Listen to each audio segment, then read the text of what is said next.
நண்பர்களுக்கு வணக்கம். இது கை கொடுக்கும் கைடு சேனல். நண்பர்களே, இந்த சேனலில் மாற்றுத்திறனாளி சந்திக்கக்கூடிய பல்வேறு பிரச்சனைகள், பல்வேறு தகவல்களை பற்றி பேசிட்டு இருக்கோம். அந்த இன்னைக்கு நாம என்ன பேச போறோம்னா, சென்னையில் உதவித்தொகை உயர்வுக்காக போராடிய மாற்றுத்திறனாளிகள் மீது கடந்த 17ஆம் தேதி மாலை மிக கடுமையான தாக்குதலை காவல்துறை கட்டவிழ்த்துவிட்டது. இதில் நம்முடைய மாநில பொதுச் செயலாளர் ஜான்சி ராணி மிக கடுமையாக தாக்கப்பட்டார். அவர் தாக்கப்பட்டதை கண்டித்து பழனியில் நடைபெற்ற போராட்டத்தை பற்றி தான் இன்னைக்கு வீடியோ பேச போறோம். வாங்க வீடியோக்குள்ள போலாம்.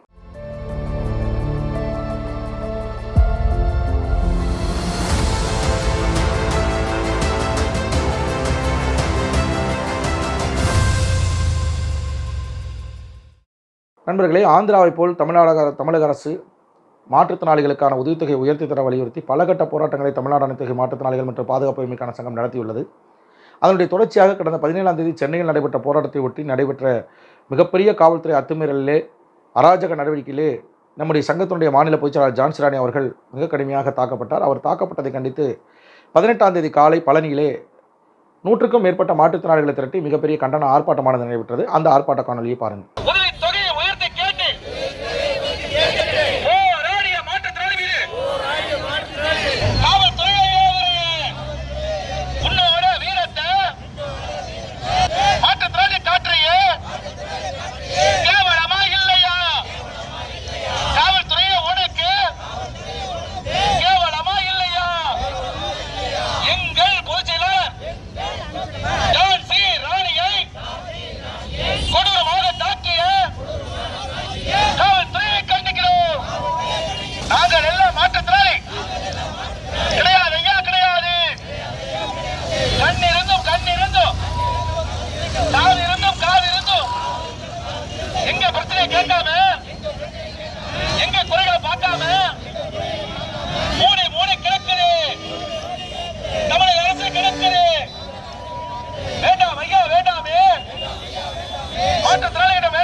போராடி கொண்டிருக்கக்கூடிய மாற்றுத்திறனாளிகளை கொடூரமாக தாக்கிய காவல்துறையை கண்டித்து இன்றைக்கு பழனியிலே கண்டன ஆர்ப்பாட்டத்தை நாம் நடத்தி கொண்டிருக்கிறோம்.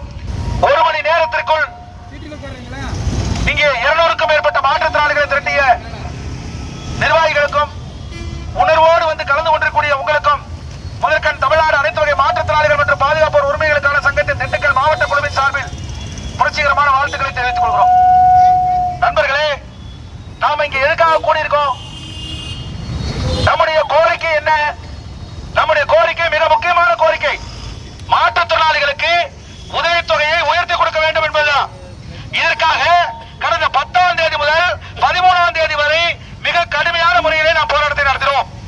தமிழ்நாடு முழுவதும் தொடர் மறியல் போராட்டத்தை நாம் நடத்தினோம்.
கொடுக்கறாங்க.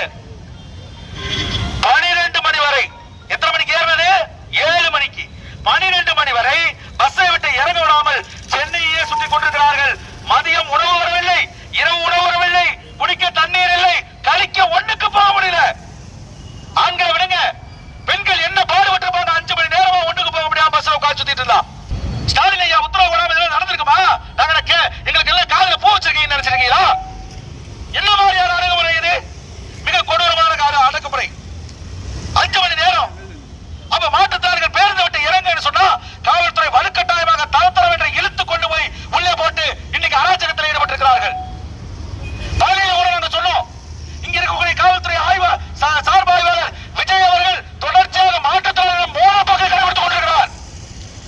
அவர் மீது கடுமையான நடவடிக்கை எடுக்க வேண்டும் என்று நாம் தொடர்ச்சியாக வலியுறுத்திக் கொண்டிருக்கோம். இப்படிப்பட்ட சூழ்நிலையில இன்னைக்கு என்ன நடந்துட்டு இருக்குது? நைட்டு 1 மணிக்கு நம்முடைய பொதுச் செயலாளர் என்ன சொன்னாங்க?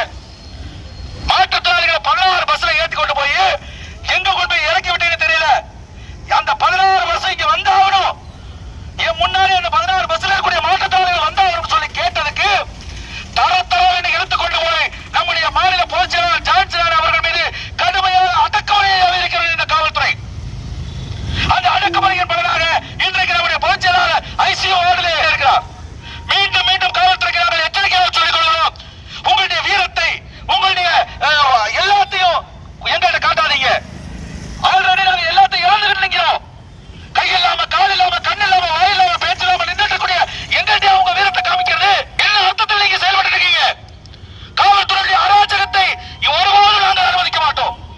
இந்த அராஜகம் என்பது தொடர்ச்சியாக நடந்துட்டு இருக்கு, தொடர்ச்சியாக நடந்துட்டு இருக்கு. மாற்றத்தினால ஏப்ப சபை நினைச்சிட்டு இருக்கீங்களா நீங்க? ஒவ்வொரு முறையும் சொல்றோம், இன்னும் அடக்குமுறை குறையவில்லை. இப்பொழுது சென்னையிலிருந்து வந்து கொண்டிருக்கூடிய செய்தி, அங்கே கோயம்பேட்டில் எல்லா மாற்றுத்திறனாளிகளையும் கொண்டு போய் அடைச்சு வச்சு கோயம்பேடு பேருந்து நிலையம் முன்பாக மாற்றுத்திறனாளிகள் போராடி கொண்டிருக்கிறார்கள். அவர்கள் மீது கடுமையான அடக்குமுறையை காவல்துறை ஏவி இருக்கிறது. இதை அனுமதிக்க முடியுமா? என்ன கேட்டாங்க? ஆட்சியில பங்கு கேட்டமா? இல்ல எங்களுக்கு எம்எல்ஏ பதவி கொடுக்கணும் கேட்டமா? எம்பி பதவி கொடுக்கணும் கேட்டமா? என்ன கேட்டாங்க? உதவித்தொகை உயர்வுதாயா?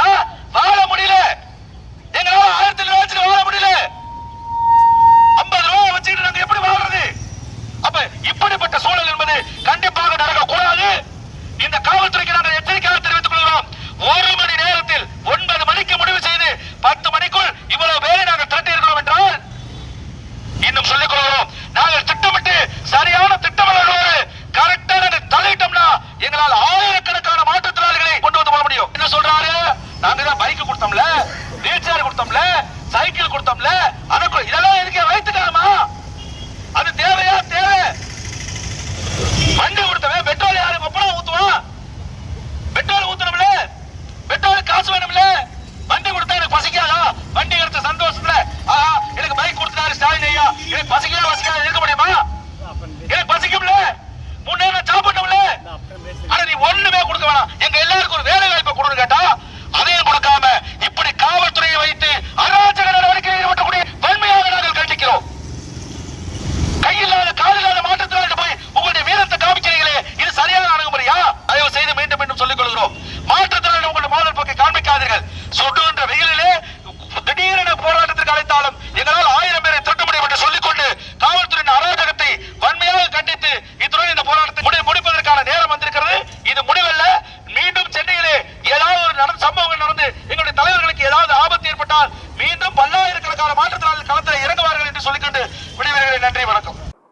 நண்பர்களே, தமிழகத்தினுடைய மூலை முடுக்குகள் எல்லாம் கன்னியாகுமரியிலிருந்து காஷ்மீர் வரை மாற்றுத்திறனாளிகள் எப்பொழுது எங்கு பாதிக்கப்பட்டாலும் அவர்களுக்காக குரல் கொடுக்கிற, அவர்களுக்காக போராடுகிற ஒரே அமைப்பாக தமிழ்நாடு அனைத்துவகை மாற்றுத்திறனாளி மற்றும் பாதிப்பின்மைக்கான சங்கம் மட்டுமே திகழ்ந்து கொண்டிருக்கிறது என்பதை மனதில் வைத்துக்கொண்டு இந்த சங்கத்தை வலுப்படுத்துவது மட்டுமல்ல, இந்த சங்கம் நடத்துகிற அனைத்து போராட்டங்களும் நீங்கள் அனைவரும் பங்கேற்க வேண்டும் என்று கேட்டுக்கொண்டு இந்த காலையில் விடைபெறுகிறேன். இந்த காலையை பற்றிய விமர்சனங்களை கமெண்ட்ஸில் போடுங்க. மறக்காம இந்த சேனலை சப்ஸ்கிரைப் பண்ணுங்கள், லைக் பண்ணுங்கள், ஷேர் பண்ணுங்கள். நன்றி, வணக்கம்.